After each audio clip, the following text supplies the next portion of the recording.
Apata Uyes Entertainment TV, your number one birthday RNL.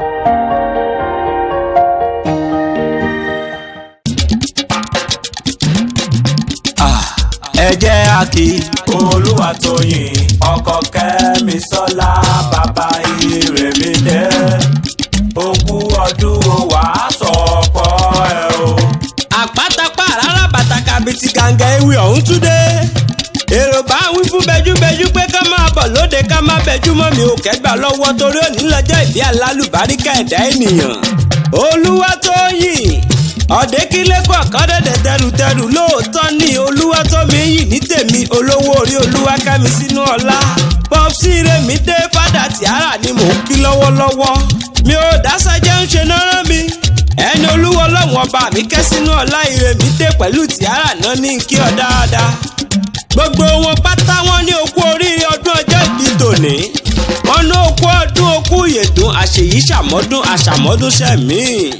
Wọ́n ní bó ti sọdún èyí nínú iyì ẹ̀yẹ owó rẹpẹtẹ àtàlàáfíà tí ń ṣe bálẹ̀ ọ̀rọ̀ láyé ń bí ìwà tún fara re ṣèyí tó ń bọ̀ lọ́nà. Ìkẹ́rẹ́ Èkìtì ní í ṣe lé bàbá tó bí ọlọ́mọ. Èmi kí ọ ọmọ dọ́ládọ́rọ̀ ọmọ akin ọmọ oníkì í sowó kọ́ọ̀bù parara òdì rẹ̀. Ọmọ atapẹ̀bẹ̀ ọmọ atagogorogo ọmọ atasẹ́ nínú tagbélé kejì lérí kéke lọ́nà ògèlè. Àṣubú márati ní mọ̀nà ògèlè lùyì. Bí mo ṣubú lọ́tún máa mara títa àpáta ewì bí mo ṣubú lósì máa mara títa. Ẹ̀dọ̀bálẹ̀ orí ìta èkè amọ̀mọ̀ ògèlè lọ́yàn.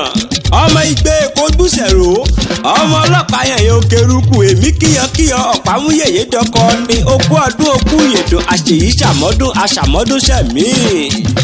Àyúnlọ àyúnbọ̀ lọ́wọ́ ń yẹnu ìwọ oníbàráyé fọwọ́ tí gẹ́gẹ́. Ajémájé ọlámọ́lá owó mọ́wó ni ó mọ̀dé bá ọ láṣẹ ọlọ́run ọba mi ojú rẹ̀ ò ní ríbi torí iye lójú owó rí iye lójú tiẹ̀ ó mọ̀ rí. Ọkọ Olúwakẹ́misọ́lá bàbá Ìrèmídé bàbá Tìárà okú ọdún o àṣèyí ṣàmọ́dún àṣàmọ́dún ṣẹ̀mí.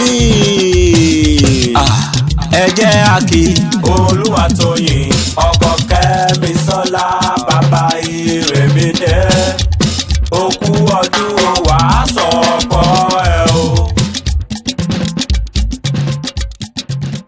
Thank you for watching our video and follow us on Instagram, Twitter and Facebook at Apata Ewi. Please don't forget to subscribe to our YouTube channel for more videos. We love you.